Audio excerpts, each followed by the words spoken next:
Et on va passer sur, hop là, la scène principale, que voilà, toujours là. Hop, ce que tu as sous les yeux, c'est l'article qu'on va lire aujourd'hui, le petit truc que j'ai mis de côté. Voilà, donc du coup, on va pas le lire en anglais, mais donc du coup, bon, c'est pas un article à la base, c'est un chapitre de bouquin, qui est du coup un bouquin qui s'appelle A Political Sociology of Educational Knowledge, Studies of Exclusion and Difference. Donc voilà, j'ai fait la traduction de ce chapitre qui est particulièrement intéressant et qui s'intéresse du coup à la manière dont les dessins d'enfants ont été utilisés à partir, on va dire, du milieu du 19e siècle, enfin à la fin du 19e siècle puis au 20e siècle, pour, on va dire, normaliser les stades de l'enfance et gouverner l'enfance. On va un peu plus rentrer dans le détail de ce que ça veut dire gouverner dans ce contexte-là un peu plus tard. Tu vas voir, en plus, c'est un article qui est vachement bien parce que c'est un article qui est d'inspiration très foucaldienne, donc foucaldienne inspiration de Michel Foucault, et qui permet un petit peu d'appliquer, on va dire, la conception du pouvoir qui avait été développée par Michel Foucault dans ses travaux, et du coup, de l'appliquer au cas de la structuration de la catégorie des enfants à la fin du 19e et au début du 20e. Et tu vas voir, cet article est vraiment pète sa mère, j'aime beaucoup. Voilà, donc du coup, hop, j'ai même mis, regarde, de côté un petit peu de Michel Foucault, regardez un petit peu comme il est chauve et magnifique. Il est chauve et magnifique, et donc du coup ça me fera une petite pause, on pourra un peu le laisser parler et dire du coup en quoi ce qu'on est en train de lire, c'est un peu une application de la théorie un petit peu qu'il a développée. Voilà, et j'ai aussi mis de côté mes petites notes d'un autre bouquin qui s'appelle De Darwin à Piaget. C'est un bouquin qui a été écrit par non, c'est une philosophe qui fait de l'histoire de la psychologie, je crois, et qui du coup rentre pas mal en résonance avec l'article qu'on va lire, parce que voilà, la psychologie, ça va être évidemment une matière, enfin oui, une matière importante pour normaliser et déterminer ce que doit être l'enfance. Et donc du coup voilà, j'ai mes petites notes de côté que j'avais pris sur ce bouquin-là qui peut aussi un peu éclairer la lecture qu'on va faire de l'article. Donc voilà un petit peu, regarde un petit peu comment tout est bien préparé. C'est incroyable. Je crois que c'est un live d'une qualité sans précédent. On va commencer par l'introduction. Hop, tranquillement. Alors, vers la fin du 19e siècle, l'étude des dessins d'enfants est devenue un nouveau point d'attention pour les psychologues et les pédagogues. Leur objectif principal n'était pas l'art ou le dessin en eux-mêmes, mais plutôt les possibilités qu'ils ont vues dans ces actes expressifs de l'enfant. Donc voilà, il y a déjà le premier point important, c'est que les psychologues et les pédagogues vont faire cette chose un peu étrange, qui est de s'intéresser à des dessins, des productions graphiques, mais sans l'évaluer artistiquement ou créativement. Ça va être du coup, on va détacher un petit peu le dessin de ce qu'il est habituellement. Et voilà, on va pas se demander si les dessins d'enfants sont beaux ou pas. La manière dont les sciences psychologiques ont pensé et ont parlé du dessin a influencé sa conception comme matière scolaire, ainsi que celle de ce qui est considéré comme son alchimie. Alors là, attention, l'article, enfin du coup le chapitre, fait une utilisation un peu particulière du terme d'alchimie, qui est pas faite ailleurs, donc du coup ils ont une définition un peu particulière. Le processus alchimique, et donc apparemment c'est la définition que donne Popkewitz dans son livre ou article de 2002.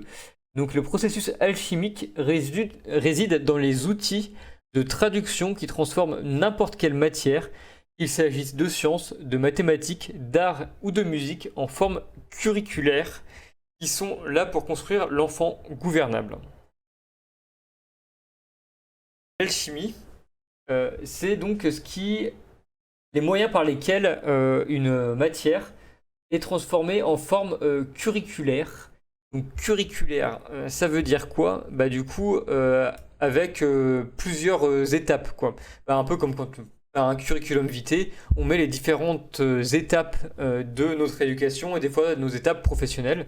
Et bah du coup là c'est pareil, il y a toutes des outils qui vont permettre de transformer les différentes matières habituellement les matières qu'on enseigne à l'école en forme curriculaire, c'est ce qui va permettre par exemple au connard de matheux de la famille de dire au repas de famille: oh quoi, mais tu sais même pas poser une division alors que c'est le programme de CM2, c'est niveau CM2, ce qui n'a absolument évidemment aucun sens parce que enfin aucun sens.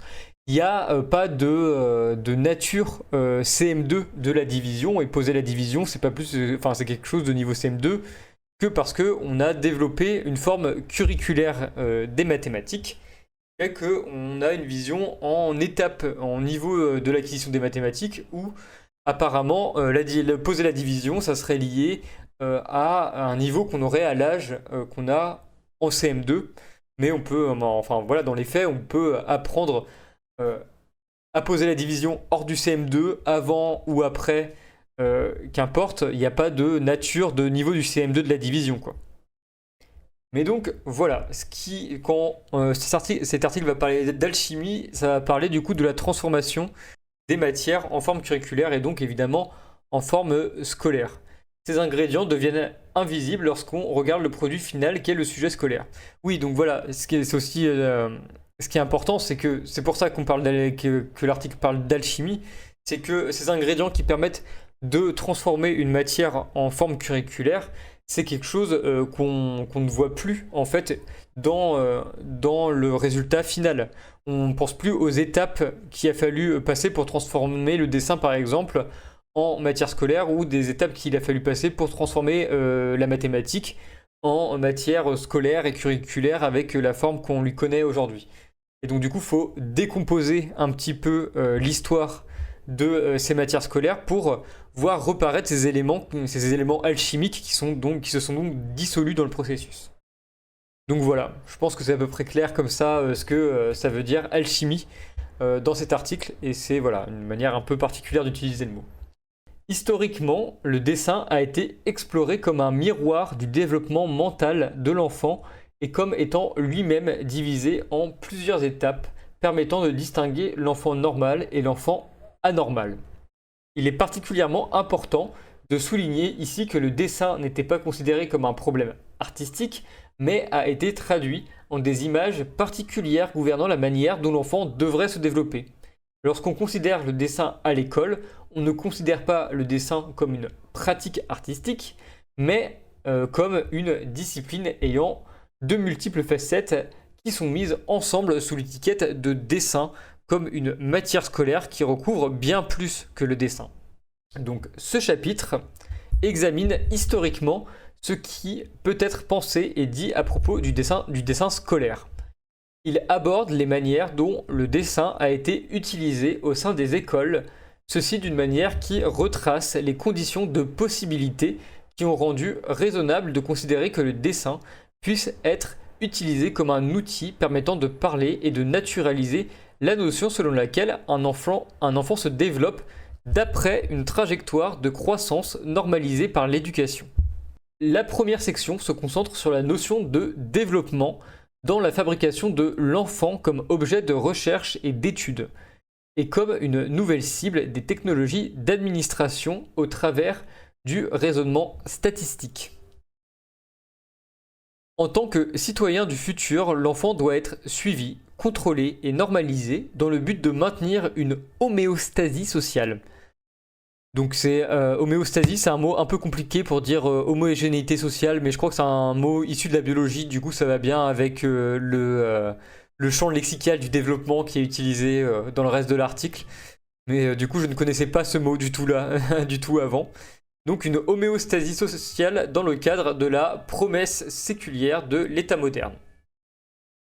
Donc voilà, donc là ce qu'on annonce c'est qu'on va un peu étudier, on va faire finalement ce qu'on appelle de la théorie critique, hein. Et donc c'est pour ça qu'on s'appelle les récréations critiques, c'est qu'on va réfléchir à quelles sont les conditions de possibilité pour penser l'enfant tel qu'on le pense aujourd'hui. C'est quoi les conditions de possibilité historiques, mais aussi les conditions de possibilité scientifiques de construction de l'objet qu'est l'enfant pour pouvoir le penser comme du coup étant en développement. C'est quelque chose sur lequel revient assez longuement Dominique Otavi dans son bouquin de Darwin à Piaget, hein, comme le sous-entend le titre avec Darwin au début, hein, c'est que toute la pensée du développement et du développement des espèces va avoir une importance particulière dans la manière dont on va penser l'enfant, et il va falloir du coup qu'il y ait un petit peu ce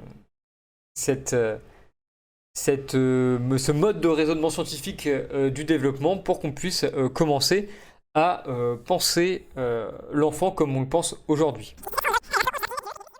La première section se concentre sur la notion de développement dans la fabrication de l'enfant comme objet de recherche et d'étude et comme une nouvelle cible des technologies d'administration au travers du raisonnement statistique.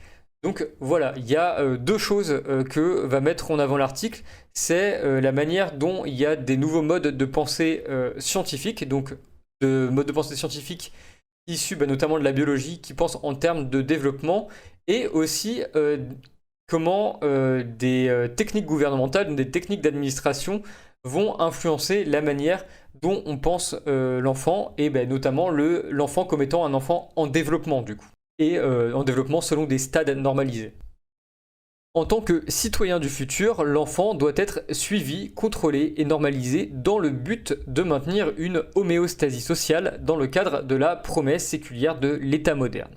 Cela a dû être réalisé à travers un savoir scientifique à propos de chaque sujet à gouverner.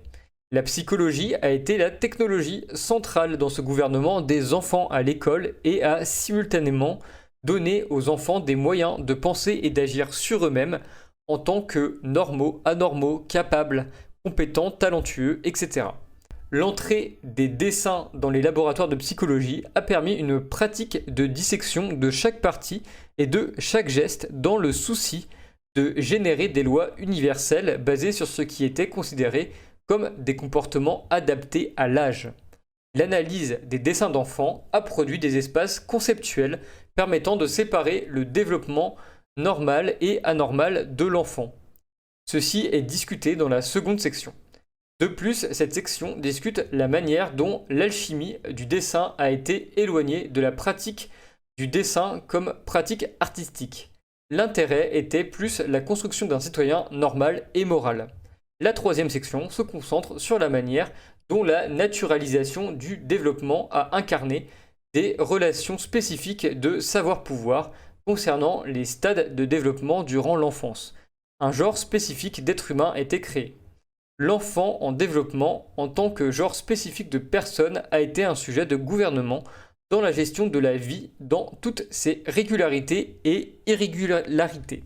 Voilà, fin de l'introduction, donc qui nous annonce un petit peu ce qu'on va avoir à manger, quoi.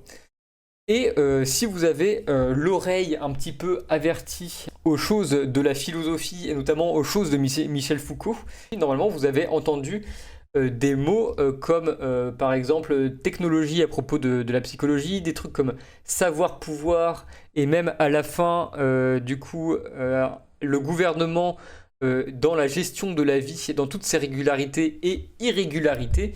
Tout ça évidemment c'est des notions qui font penser à Michel Foucault, qui a travaillé sur le gouvernement dans les régularités de la vie, etc. Il a développé le concept de biopolitique, etc. Donc l'article qu'on va lire, c'est un article d'inspiration foucaldienne, et du coup on va pouvoir revenir un peu sur des notions développées par Michel Foucault, et c'est intéressant parce que l'article sur le dessin d'enfant va nous donner un peu un contexte précis pour appliquer les notions de savoir-pouvoir et de biopolitique, etc., qu'a pu développer Michel Foucault. Et donc je vous ai gardé un petit peu du Michel de côté.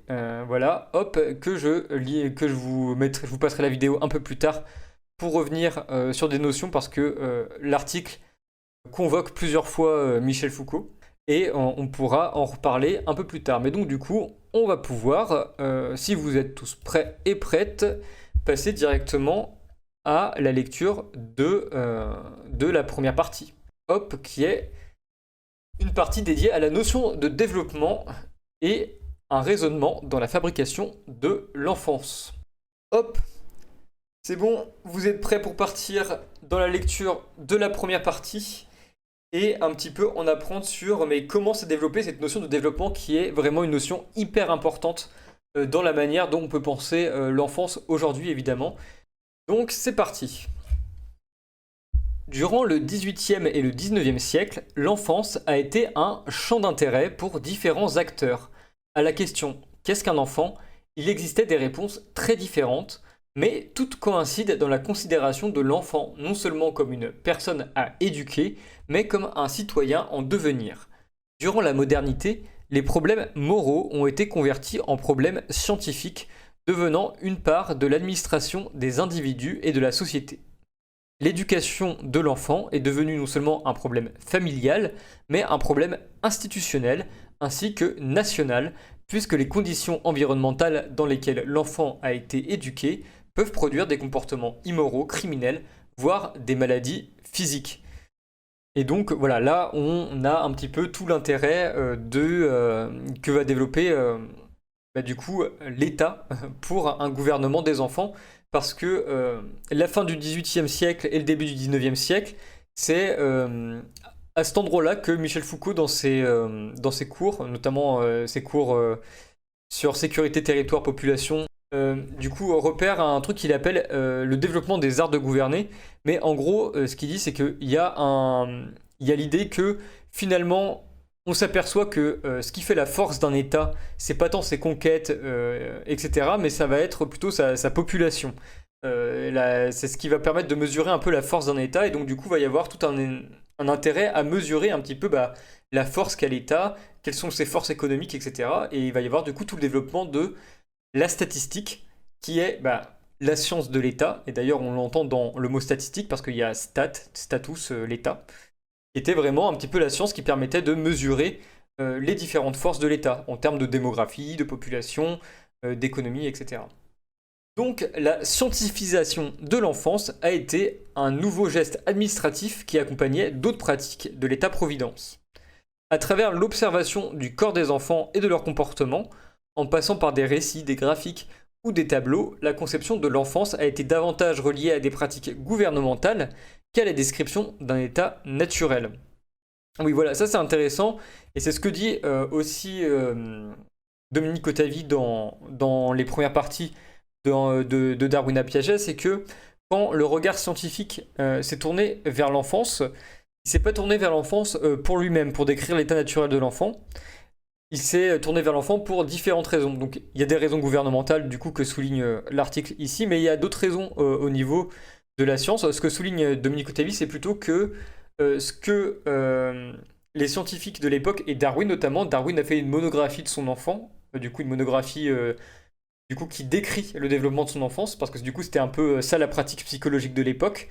C'était qu'il y avait plein de scientifiques qui du coup faisaient les premières études de psychologie du développement de l'enfant sur leurs propres enfants, et publiaient des monographies de leurs enfants, mais eux ce qu'ils cherchaient c'était un petit peu à voir comment le développement de l'espèce était reproduit dans le développement de l'enfant en fait. Et donc du coup ils s'intéressaient pas à l'enfant pour lui-même, mais plutôt à l'enfant en tant que reflet du développement plus général de l'homme en fait. Donc voilà, c'était relié à des pratiques gouvernementales plutôt qu'à la description d'un état naturel. Le remplacement de Dieu par la science a été une façon de réfléchir à l'intervention sur l'âme de l'enfant et sa transformation. Il ne s'agissait pas d'une simple reconstitution des intérêts antérieurs de l'Église. La science se portait au secours de l'âme à travers un savoir constitué sur la manière de vivre dans la cité de l'homme, donc la cité de l'homme à opposition évidemment de la cité de Dieu. Où du coup, c'est pas agir sur l'âme de l'enfant, c'est pas agir sur son salut ou sur son âme éternelle, c'est un peu agir sur le développement de sa psyché, hein, donc du coup psyché qui est de là que vient le terme psychologie, mais donc du coup qui veut dire âme en grec. Donc du coup voilà, l'idée de la psychologie, c'est aussi d'avoir une science de l'âme quelque part, ou au moins un discours scientifique sur l'âme. La science a incorporé l'idée issue des Lumières d'une raison qui ordonne la réflexion et l'action et qui, dans le même temps, permet aux individus de rechercher le bonheur. Ce bonheur, amené à travers le savoir scientifique, s'incarnait dans le gouvernement et l'autogouvernement de l'enfant. Les narratifs de la science ne se sont cependant jamais limités seulement à l'individu. Ces thèses culturelles sur la manière dont les enfants devraient vivre ont été formées dans le cadre de valeurs et de normes d'un ordre social comme promesse du développement futur de la nation. Dans cette section, j'observe comment une conception évolutionniste de l'enfant a été construite discursivement en tant qu'une partie de la production du savoir sur le développement comme pouvoir gouvernemental. Le développement a été un outil conceptuel pour ordonner qui l'enfant devrait être. La production d'un savoir psychologique à propos du développement de l'enfant par le biais de l'observation et de l'enregistrement de pratiques a été une partie d'une nouvelle rationalité gouvernementale basée sur les statistiques. Donc, hop, voilà, oui, on va... donc là, ce qui est intéressant, c'est que voilà, le discours du développement, c'est abordé comme un outil gouvernemental. Le discours du développement qui s'est développé avec la science. Et parce que du coup, oui, ça c'est un truc aussi très foucaldien qui est de s'intéresser pas seulement, comment dire, voilà, quand on fait de ce qu'on appelle, on va dire, de la critique, de la théorie critique en philosophie, d'habitude, quand on fait une critique, ça veut dire qu'on s'intéresse aux conditions de possibilité d'une chose. Par exemple, dans la philosophie un peu classique, quand Kant s'intéresse, enfin Kant écrit par exemple la critique de la faculté de juger, du coup il va essayer de faire une analyse de quelles sont les conditions de possibilité pour pouvoir penser un jugement esthétique sur une œuvre. Donc lui, il va passer par toute une méthode métaphysique qui s'appelle du coup la méthode transcendantale. Enfin bref, je vous passe les détails, mais donc du coup voilà, l'idée c'est de s'intéresser à c'est quoi les conditions de possibilité pour qu'on puisse penser quelque chose comme un jugement esthétique. Chez Michel Foucault et chez les Foucaldiens de manière générale, on va s'intéresser pas tant aux conditions de possibilité d'un jugement vrai ou un jugement esthétique, etc. On va s'intéresser au discours de véridiction, la construction un petit peu des paradigmes scientifiques qui fait que un discours va pouvoir être construit comme discours scientifique, discours de vérité sur un objet, et donc comment le discours va construire son objet, donc là par exemple comment le discours scientifique va construire à travers la notion de développement et à travers des techniques comme la statistique, un objet qui est l'enfant comme un objet de savoir. Et donc du coup, c'est ce qu'on entend par critique. Dans ce sens-là, c'est quoi les conditions de possibilité historiques et c'est quoi les conditions de possibilité du discours scientifique pour que l'enfant puisse devenir un objet de savoir et un objet aussi, du coup, de gouvernement sur lequel on va pouvoir intervenir. Je sais pas si je suis très clair. Mais donc du coup, cet objet de savoir, ça va être l'enfant, du coup, l'enfant en développement. Donc là, j'ai traduit le titre par enfant développemental parce que parce que le titre fait référence à The Developmental Hypothesis qu'a écrit Herbert Spencer. Mais je pense que l'enfant en développement c'est mieux en fait. Du coup, hop, on va modifier la traduction. On va écrire l'enfant en développement. Voilà. Donc l'idée de développement dans la nature a eu une longue fermentation dans le champ scientifique. En 1891, l'historien et philosophe américain John Fiske travaillait sur l'histoire de la théorie de l'évolution et affirmait que des vagues notions sur l'évolution étaient dans l'air bien avant Darwin.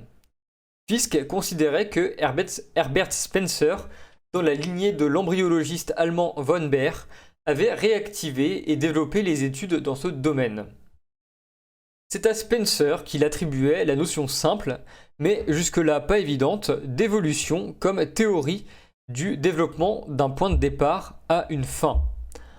En lui-même, le processus n'était pas nouveau dans l'observation de la nature, mais la manière dont la science l'a capturé a neutralisé une vision métaphorique de la nature et a donné naissance à sa comparaison avec un instrument optique pour gouverner la vie. En 1852 et 1854, Herbert Spencer publiait The Developmental Hypothesis, texte dans lequel il a donné des applications à la notion d'un développement graduel d'une forme à une autre. Il y donne différents exemples allant du développement du cercle à la parabole, de l'ovule au garçon puis à l'homme, de la graine à l'arbre. Son explication contenait la conscience de transformation étape par étape dans l'évolution d'une forme. Donc voilà, il y a une première notion de développement qui se développe du coup dès le 19e siècle, dès la moitié du 19e siècle en réalité, et même avant. Et en fait, il y a déjà des notions de développement qu'on peut retrouver chez Diderot, etc. Donc déjà au XVIIIe siècle, mais bref, on va pas, on va pas s'embêter avec tout ça. Mais donc du coup, ce qui est important, c'est que voilà, c'est l'idée d'un développement par étape. Ce sur quoi Spencer insiste, c'est le développement du simple au complexe. Donc du coup, voilà, étape par étape. Mais il y a aussi toute une polémique, on va dire, entre deux visions du développement à cette époque-là. Et bon, d'ailleurs, là, je suis en train d'un peu d'anticiper sur ce qui va être dit un peu plus tard, des choses qui vont être dites un peu plus tard dans l'article, mais c'est pas grave, on y reviendra. Mais quand on pense le développement avant Darwin notamment, on le pense sous la forme d'un parchemin qu'on développe, si vous voulez. D'ailleurs, ça vient de là, c'est la même étymologie, c'est on développe quelque chose qui est sur un parchemin, mais ce qu'il y a sur le parchemin est déjà écrit dedans. Donc du coup, il est avec l'idée que le développement est téléologique, c'est-à-dire que le développement, il a une fin déterminée, qui est déjà déterminée du coup dans le parchemin qu'on déroule, quoi. Ce qui s'oppose à une autre vision du développement en biologie, qui est la vision qu'on appelle épigénétique, du coup. Génétique, hop, j'ai pris mes petites notes de Darwin à Piaget. Et d'ailleurs, voilà, j'avais jamais fait attention à ce mot-là dans la science de l'épigénèse, qui est quand même un mot que je trouve magnifique et presque poétique. Parce que, qu'est-ce que ça veut dire épigénèse? Eh ben, on pourrait le traduire par genèse, donc création, et épi, par après. Donc c'est une création par après. Ce qui est quand même un peu contre-intuitif, parce que d'habitude, quand on pense une création, on pense toujours qu'il y a un acte fondateur qui arrive du coup au début et que après la création a lieu, quoi. Et ben ce que va dire la théorie de l'évolution, en fait, tout simplement, c'est que non, l'évolution des espèces, c'est pas du tout comme ça que ça se passe. Il n'y a pas un développement. Il n'y a pas un développement au sens où on l'entend, il y a une épigénèse dans le sens où il n'y a pas une fin préformée pour les différentes espèces animales vers laquelle les espèces tendraient. Non, pas du tout. Il y a du coup une sélection qui fait que la création de l'espèce se fait un petit peu par après, se fait au fur et à mesure, et la matière en gros s'actualise de manière à, on va dire, la nature bricole finalement son évolution, et il n'y a pas de plan prédéterminé. Et bon, et c'est pour ça que je trouve la notion belle, parce que c'est une notion qui permet de voir la nature de manière anarchique au sens propre, dans le sens où quand arché, normalement le arché de anarchique, ça veut dire à la fois fondement et commandement, dans le sens où il y a cette idée que l'arché c'est à la fois un acte premier, un fondement, mais que le fondement il commande aussi le développement futur, en fait. Que c'est à la fois un commandement. Et bah du coup, ce que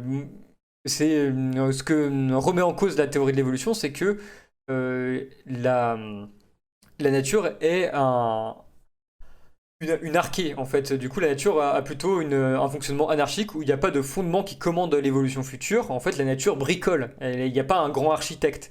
Enfin, du coup, il y a peut-être un grand architecte, mais en tout cas, le grand architecte ne fait pas d'architecture. Il fait une nature et la nature bricole.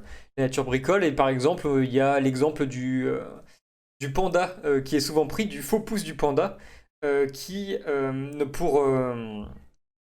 sais pas comment on dit, pour décaper les bambous, vous savez, les pandas utilisent une espèce de pouce qui n'est pas exactement un pouce opposable comme nous on a, mais qui est une espèce d'extension d'un os qui existait à la base, donc c'est pas vraiment une articulation, et donc du coup c'est souvent pris un peu en exemple dans les théories de l'évolution pour dire que, regardez, vu que le panda s'est mis à manger du bambou et c'est devenu important pour son alimentation, et du coup la sélection a fait que la nature a plus ou moins bricolé un pouce au panda pour qu'il puisse du coup dépioter le bambou plus facilement. Et donc du coup, c'est pas vraiment un truc qui était inscrit dans le développement du panda dès le début de la création de l'espèce. C'est un truc qui a été bricolé au fur et à mesure de son développement. Et du coup, voilà, il y a il y a tout un débat, notamment au 18e, 19e, sur est-ce que il y a un développement avec une préformation ou est-ce qu'il y a un développement évolutionniste ou c'est une épigénèse. Et donc, du coup, c'est un débat qui se retrouve à la fois dans le développement de l'espèce, mais aussi en embryologie, où on se demande que, petit 1, les embryons se développent, petit 2, qu'ils se ressemblent un peu, qu'ils se ressemblent un peu tous, mais pas exactement, quoi. Tout le monde n'est pas pareil. Et donc, voilà, comment on explique le développement de l'embryon. Et donc, du coup, là, il y a pareil, à ce niveau-là, il va y avoir des gens qui défendent l'épigénèse et d'autres qui vont défendre une conception préformationniste avec l'idée que le plan génétique serait déjà en germe. Et donc, du coup, il y a des débats sur est-ce que ça serait en germe ou en germe dans les œufs ou dans les spermatozoïdes, qu'à l'époque on appelle les animaux spermatiques. Il y aurait déjà comme préformé des petits hommes soit dans l'œuf, soit dans les animaux spermatiques qui se développent après, mais donc ça se développe comme on déroule un parchemin et pas une création par après. Voilà, petite digression un peu longue sur la notion d'épigénèse et de développement. Mais voilà, mais c'est rigolo. Mais c'est rigolo en plus notamment parce que parce que quand on parle de Darwin, souvent on parle de développement des espèces, alors qu'à l'époque où il y avait des polémiques, justement, les gens qui défendaient la thèse de l'épigénétique ne disaient surtout pas développement, parce que ceux qui disaient développement, c'était les adversaires qui avaient la conception préformationniste du développement. Mais donc du coup, l'épigénétique s'est un peu imposée en biologie, et donc du coup, quand on dit développement, on entend tous épigénèse, alors que ça a été, on a bataillé dur quoi pour arriver là. Alors, tac tac tac, on en était où? Hop là, l'idée de développement a été apportée dans le... Voilà. Donc une fois que l'idée de développement a été développée justement dans la biologie, dans l'embryologie, etc., l'idée de développement a été apportée dans les discussions à propos du savoir sur l'enfant.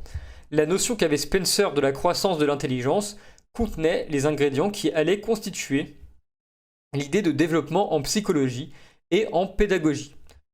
Les preuves étaient partout et indubitables. Citation, « Cela concorde avec la vérité générale, selon laquelle, depuis l'ignorance de l'enfant, la progression vers le savoir de l'adulte se fait lentement et par étapes. Ce qui devenait pris pour acquis, c'est que la croissance de l'enfant, visible pour tous, correspondait à un développement spécifique du fonctionnement mental. » Alors voilà. Ce qui devenait pris pour acquis, c'est que la croissance de l'enfant, visible pour tous, donc c'est-à-dire la croissance physiologique, la croissance physiologique qu'on voit tous, correspondait à un développement spécifique du fonctionnement mental. Et donc du coup, ça va être évidemment la base pour qu'on puisse penser des notions telles que du coup l'âge mental, qui est quand même, quand on y pense, une notion très bizarre, parce que du coup, se dire que l'esprit, la mens, pourrait avoir un âge différent que notre corps biologique, c'est un petit peu bizarre, quoi. Mais donc du coup, on va commencer à faire correspondre le développement physiologique avec le développement de la psychogénèse, quoi, le développement de l'esprit. La perception d'une progression de l'enfance du simple au complexe, en cela similaire à la civilisation et à la société, parce que évidemment, notamment chez Herbert Spencer, il y a l'idée que la civilisation, pareil, se développe du simple au complexe, etc. Et donc du coup... c'est le 19e, donc t'inquiète, il y a là les hiérarchies entre du coup les civilisations, etc. Et évidemment la civilisation européenne est la plus développée et un petit peu la civilisation vers laquelle le développement de toute société tend, évidemment, chez Spencer. Donc la perception d'une progression de l'enfance a été cruciale pour lier la relation entre les notions générales de développement et la croissance intellectuelle de l'enfant. L'auteur des principes de psychologie défendait que... Donc l'auteur des principes de psychologie, c'est Herbert Spencer lui-même. Il défendait que dans le progrès de l'individu, l'ajustement des tendances internes aux persistances extérieures doit commencer avec le simple pour avancer vers le complexe, étant donné que tant intérieurement qu'extérieurement, les relations complexes formées à partir de relations simples ne peuvent pas être établies avant que les simples ne l'aient été. Donc voilà, on a une chaîne de développement, mais du coup dans les sciences, dans l'enfant, tout va du simple au complexe. La notion de développement était une nouvelle manière de penser et d'agir en direction de l'enfance qui a rapidement gouverné ce que l'enfant devrait être. Et donc là, c'est là que ça devient important parce que ça devient prescriptif. Qu'est-ce que l'enfant devrait être ? Le développement du concept d'enfance était une part de la machinerie des techniques de gouvernement pour ordonner et classifier qui l'enfant est et ce qu'il devrait être. La nouvelle phase dans laquelle entrait l'enfance était le problème de la bonne gestion de cet âge de la vie. Et donc là, c'est Michel Foucault qui est cité. Et j'ai fait une erreur dans ma traduction. Hop. Comme il a été indiqué dans l'introduction de ce livre, l'enfant était un sujet de recherche et comme tel, il inscrivait des manières de penser, de voir et d'agir en vue de certaines fins. L'enfant psychologique a donné à scruter l'intérieur humain pour administrer les pensées et les sentiments les plus profonds et à instaurer de nouvelles relations vis-à-vis du gouvernement. Ce n'était désormais plus un regard tel que celui développé par les philosophes du XVIIIe siècle, mais plutôt une manière de voir à travers l'observation et la description avec l'objectif d'atteindre l'objectivité. C'était une nouvelle rationalité gouvernementale, intrinsèque à la fois aux nouvelles sciences psychologiques et à l'état moderne dans leurs procédures individualisantes et totalisantes. On va voir juste après ce que ça veut dire. Hop.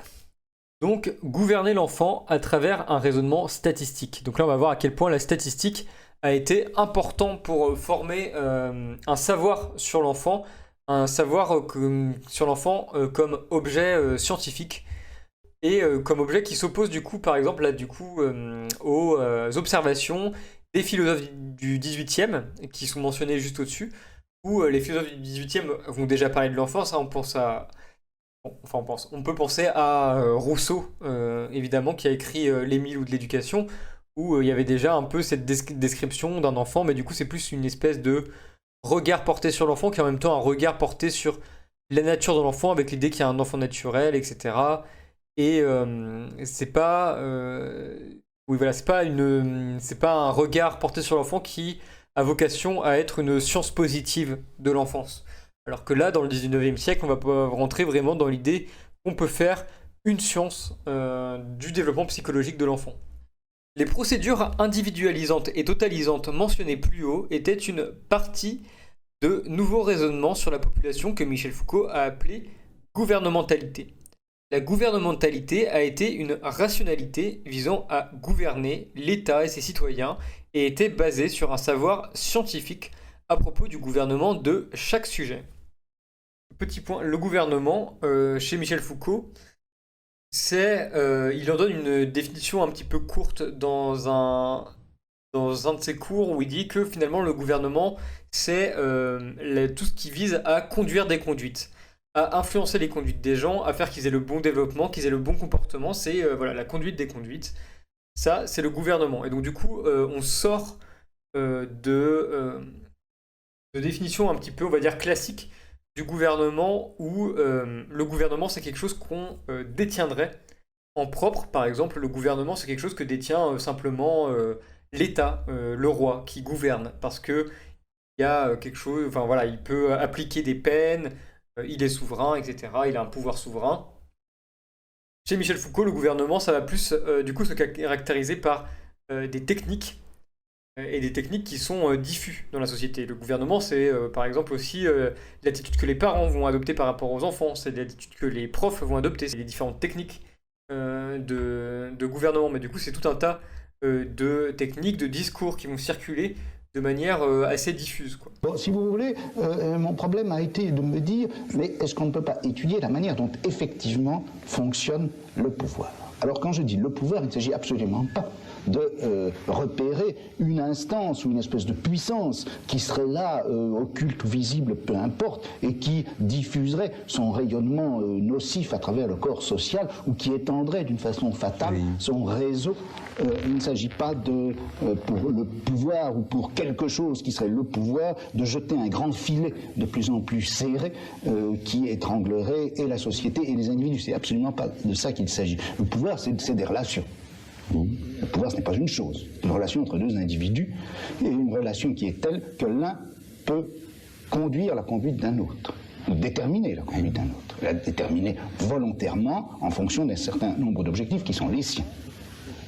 Autrement dit, quand on regarde ce qu'est le pouvoir, c'est l'exercice de quelque chose qu'on peut appeler le gouvernement, au sens très large.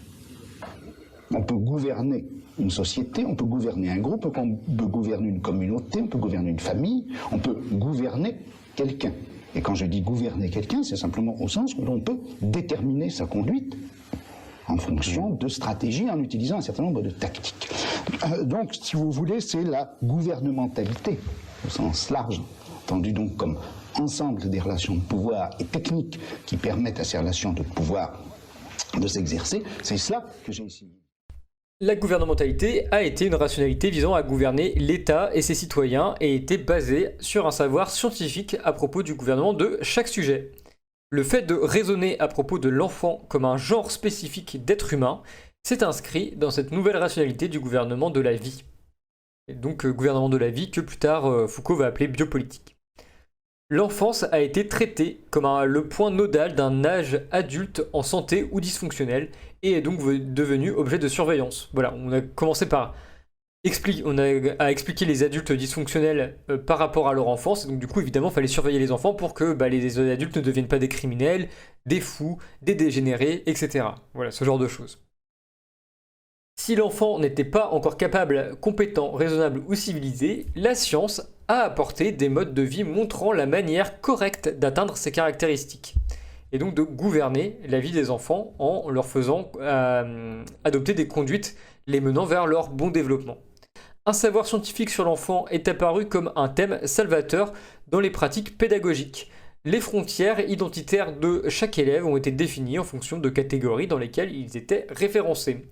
L'enfant est devenu un objet d'enquête et d'administration, et la normalisation est apparue comme un objectif unificateur dans la poursuite du bonheur. Voilà, est-ce que tout va bien? On va pouvoir passer à la petite vidéo de Michel Foucault. Parce que là, en fait, ce que on était en train de dire, c'était que finalement, l'enfant, en tout cas l'enfant tel qu'on l'entend aujourd'hui, c'est en grande partie une construction historique, une construction qui doit sa possibilité à des discours scientifiques, et notamment le discours du développement, qui doit sa possibilité aussi, et ça l'article va y revenir un peu plus en profondeur après, au développement de techniques comme la statistique, qui a permis du coup d'objectifier l'enfance, etc. On peut faire le parallèle avec ce qui a été considéré un petit peu, ce qui était parfois appelé chez Michel Foucault un petit peu l'anti-humanisme de Michel Foucault. Et pourquoi on disait que Michel Foucault était un anti-humaniste? C'est un peu bizarre. D'habitude on se dit les humanistes c'est les gens sympas qui aiment bien les êtres humains, ils sont cool et tout. Et là Foucault va donner une réponse. Oui, hop, là ce qu'est en train de dire Michel Foucault, c'est que finalement, ce qu'il entend par l'homme est une invention, c'est que l'homme est une invention en tant qu'objet de savoir. Mais donc voilà, il y a l'idée qu'il a fallu tout un développement des sciences humaines, qu'il fallait une certaine condition pour que les sciences humaines se développent et créer l'homme en tant qu'objet de savoir. Et objet de savoir qui va instantanément être lié à des techniques gouvernementales, donc du coup objet de savoir-pouvoir évidemment. Mais donc ce que l'article qu'on est en train de lire est en train de faire, c'est de préciser ce raisonnement-là sur la figure de l'enfant, sur finalement l'enfant comme objet de savoir est une invention historique et qu'il a fallu tout un tas de prérequis pour qu'on puisse arriver à cette vision de l'enfance comme une enfance en développement, par stade et avec un développement normal. Mais donc voilà, ça me faisait plaisir de mettre un petit peu de Michel Foucault qui parle dans un micro de l'époque des Shadocks et, qui a son petit timbre de voix un petit peu, je sais pas, que j'aime bien. Oh, je sais pas, je suis un fanboy quoi. Voilà, il est mignon quoi. Il est mignon, il est chauve. Et, euh, et voilà quoi, c'est Michel Foucault. Mais donc voilà, là, ça permet de comprendre un petit peu en quoi notre article est vraiment d'inspiration foucaldienne et applique à l'enfance un petit peu une idée un peu plus générale qu'a développée Michel Foucault, notamment dans Les mots et les choses, sur les conditions de développement des sciences humaines. Donc on a fait notre petite parenthèse Michel Foucault que je voulais faire. Alors, où c'est qu'on en était dans un savoir scientifique sur l'enfant apparu comme un thème salvateur pour les pratiques pédagogiques. Les frontières identitaires de chaque élève ont été définies en fonction de catégories dans lesquelles ils étaient référencés. L'enfant est devenu un objet d'enquête et d'administration, et la normalisation est apparue comme un objectif unificateur dans la poursuite du bonheur. Donc voilà, l'enfant est apparu comme un objet d'enquête. Avant, il n'était pas un objet d'enquête et d'administration. La notion d'une enfance normale a été basée sur des technologies statistiques. Donc là, on va parler de la statistique. J'espère que vous êtes prêts à statistiquer. La notion d'une enfance normale a été basée sur des technologies statistiques recherchant des régularités à grande échelle, depuis lesquelles la croissance de l'enfant et son développement puissent acquérir une objectivité en termes d'administration et d'intervention. Il a été possible, à travers l'observation, étape par étape, du développement de l'enfant, d'établir plusieurs images. L'enfant normal, anormal, l'enfant à risque ne sont que quelques-unes des conceptualisations qui ont nourri le travail de groupes d'experts. Et d'institutions qui ont pris l'enfance comme lieu d'intervention. La statistique était appelée la science morale de l'État. C'est ce que je vous disais tout à l'heure, statistique, status, c'est la même racine que l'État, c'était la science morale de l'État. Elle théorise, codifie et observe empiriquement le monde dans le but de contribuer à la prospérité de l'État et au bonheur de ses citoyens. Dans le cadre du Child Study Movement en Europe et aux États-Unis, depuis la dernière moitié du XIXe siècle jusqu'aux premières années du XXe siècle, diverses études ont été menées dans des écoles pour étudier les enfants déficients mentaux et la particularité de l'esprit de l'enfant. L'enfant anormal et normal ont été créés côte à côte. La manière normale de raisonner et de se développer sur la bonne voie a été opposée aux peurs et angoisses que l'enfant perturbateur avait établies. Et donc là, je ne sais pas exactement ce que l'autrice entend par enfant perturbateur, mais on peut se dire que là, elle parle de la fin du 19e siècle, et rappelez-vous, qu'est-ce qui arrive à la fin du 19e siècle? Rappelez-vous les fidèles de ce live, qu'est-ce qui s'est passé à la fin du 19e? Hop. Attendez, je fais durer le suspense parce que je trouve plus mon onglet. Évidemment, à la fin du 19e, c'est aussi une forte période de révolte adolescente et lycéenne. C'est ce qu'on avait vu dans l'article Riot, exactement. C'est ce qu'on avait vu dans l'article qu'on avait lu la dernière fois. C'était l'article du coup d'une historienne, pour celles et ceux qui n'étaient pas là, une historienne qui s'appelle Agnès Tiercé, qui a fait une petite histoire des révoltes lycéennes et adolescentes au 19e siècle. Il se trouve que la fin du 19e siècle, donc déjà c'est le moment où on conceptualise un petit peu la notion d'adolescence.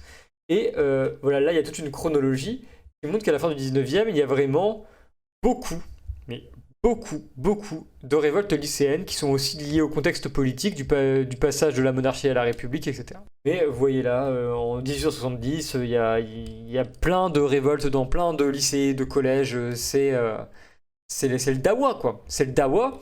Et du coup, on peut se dire que c'est aussi un petit peu à ça que fait référence l'article en parlant des angoisses qu'avait fait naître l'enfant perturbateur. Mais peut-être pas, parce que après tout, là c'était un article d'histoire sur les révoltes de lycéens et adolescents en France, et je sais pas si s'il y a eu un peu la même période aux alentours du 19e siècle dans les autres pays. C'est possible. Mais voilà, hypothèse. La psychologie du développement a été produite comme un dispositif panoptique pour observer la croissance et l'évolution d'un enfant, produisant les formes d'un développement naturalisé des capacités comme son objet. Un dispositif panoptique, c'est une des notions assez connues de Michel Foucault, mais qui est assez connue. Assez connu dans les gens qui aiment bien caresser le crâne de Michel Foucault, hein, mais du coup connu relativement quoi. Si, exactement, c'est un truc en architecture et c'est un truc en architecture carcérale. C'est l'architecture dans les prisons. Donc, hop, voilà, et c'est notamment une architecture qu'a développé un philosophe utilitariste qui s'appelle Bentham. Mais dans Surveiller et punir, Michel Foucault fait une description du panoptique, mais pour ensuite pas seulement le traiter de manière simplement dans l'univers carcéral, mais pour le traiter comme panoptisme, c'est-à-dire comme paradigme. Oh putain, il y a mon téléphone qui s'énerve. Comme panoptisme, donc c'est-à-dire comme paradigme qui va se développer dans ce qu'il appelle la société disciplinaire. Et c'est quoi la particularité du panoptique? C'est que on va faire une architecture dans laquelle donc il y a une tour centrale, donc c'est la tour que vous voyez là au milieu, une tour centrale depuis laquelle une tour centrale depuis laquelle un surveillant peut voir toutes les cellules. Et donc ça a pour effet que les prisonniers se sentent toujours observés. Et bon, d'ailleurs là on voit leur panoptique est un peu mal fait, hein, si je peux me permettre, parce qu'on voit qu'il y a quelqu'un à l'intérieur.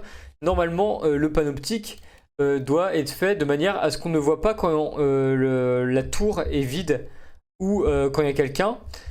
Parce que justement le fait que la tour puisse voir toutes les cellules, ça fait que les prisonniers se sentent observés en permanence, mais ils se sentent aussi observés quand il n'y a personne, parce que du coup on ne sait pas s'il y a quelqu'un ou pas à l'intérieur.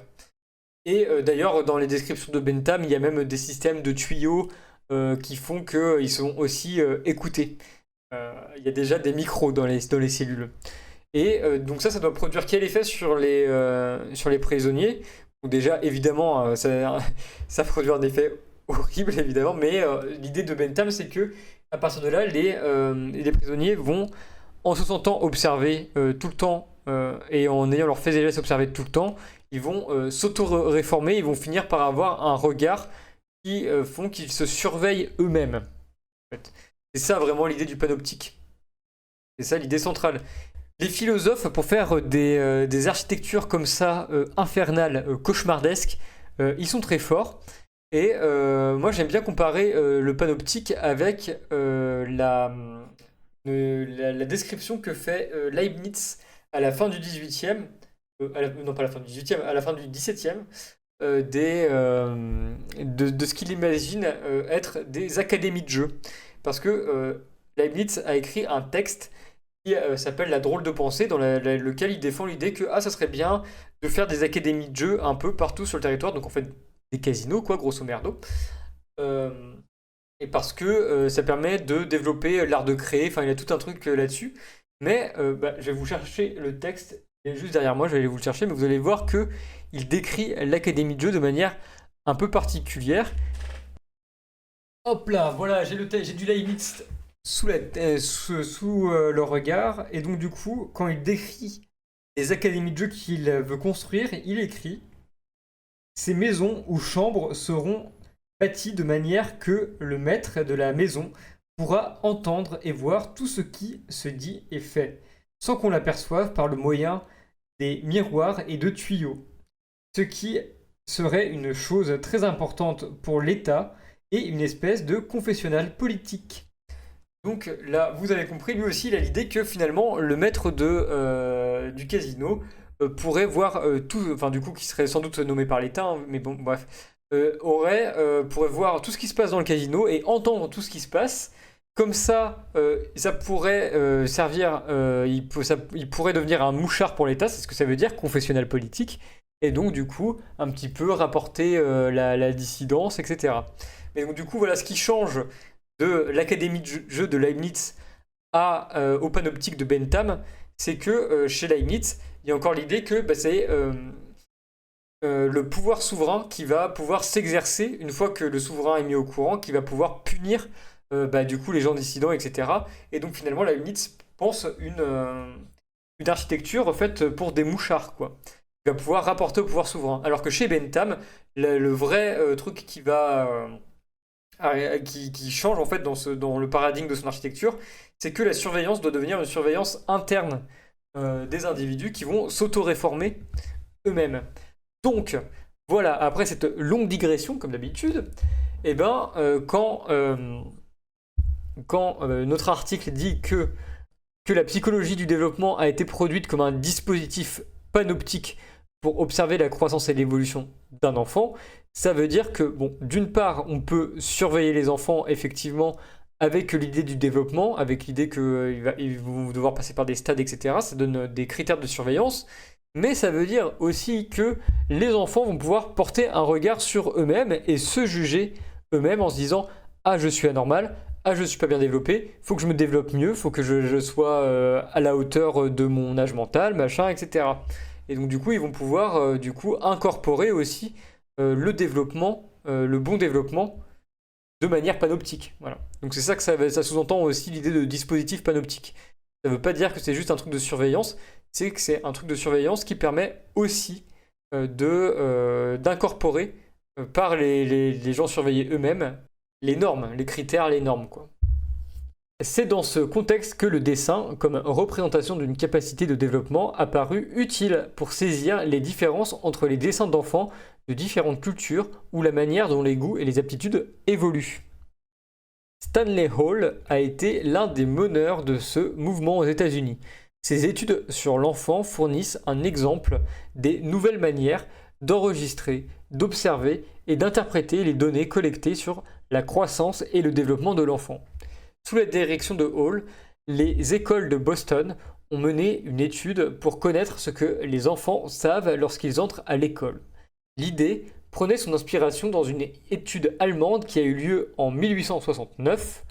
Hall a souligné qu'il était important d'établir une liste des questions permettant d'obtenir un inventaire du contenu de l'esprit des enfants d'intelligence moyenne.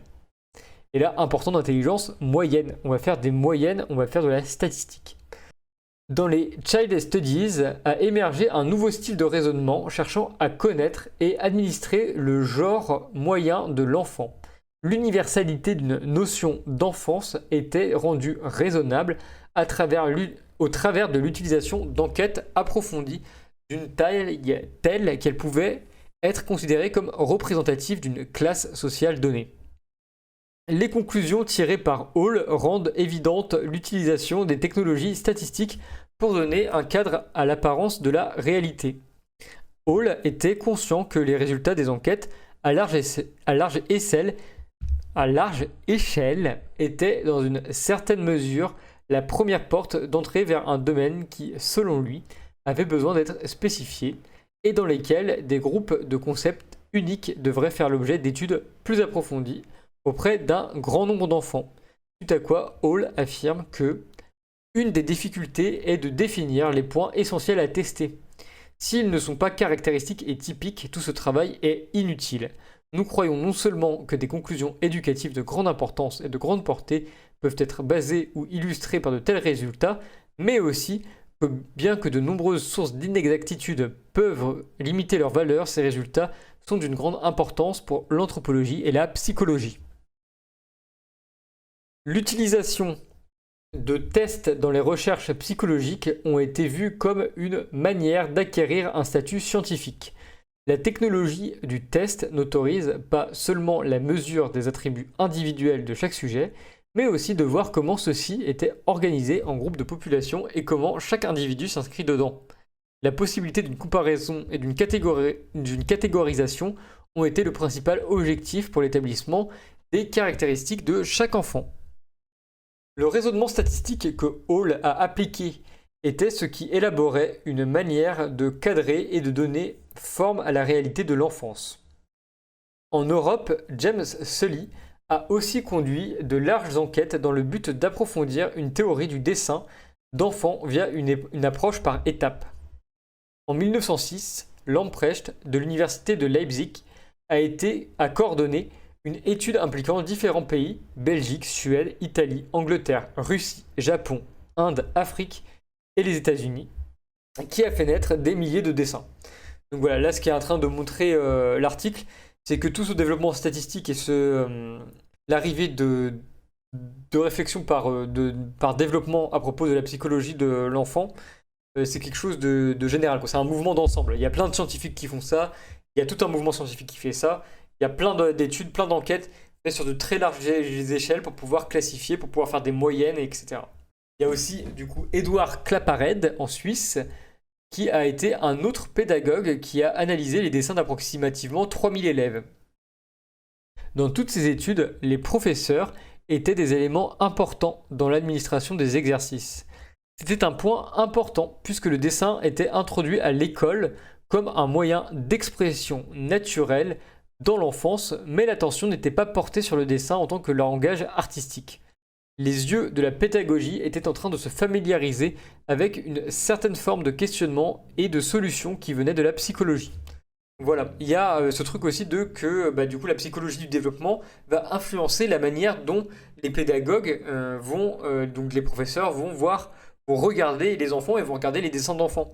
Par exemple, voilà, en maternelle, par exemple, quand les instituteurs, les institutrices vont regarder les dessins des enfants, ils vont pas se dire mais qu'est-ce qu'il a représenté, enfin mais est-ce qu'il a bien représenté ce qu'il a représenté, est-ce que c'est beau, est-ce que c'est pas beau, machin, etc. Il va pas porter des jugements esthétiques sur le dessin de l'enfant, il va directement se dire qu'est-ce que ça veut dire du développement de l'enfant, est-ce qu'il a acquis les formes géométriques, est-ce qu'il a acquis la représentation comme il faut de l'individu, est-ce qu'il fait des bonhommes bâtons juste avec un cercle, est-ce qu'il dessine le corps du bonhomme bâton, à quelle étape de dessin il est dans le développement, qu'est-ce que ça veut dire du coup de son développement intellectuel, est-ce que ça veut dire qu'on peut le faire passer dans la classe supérieure, etc.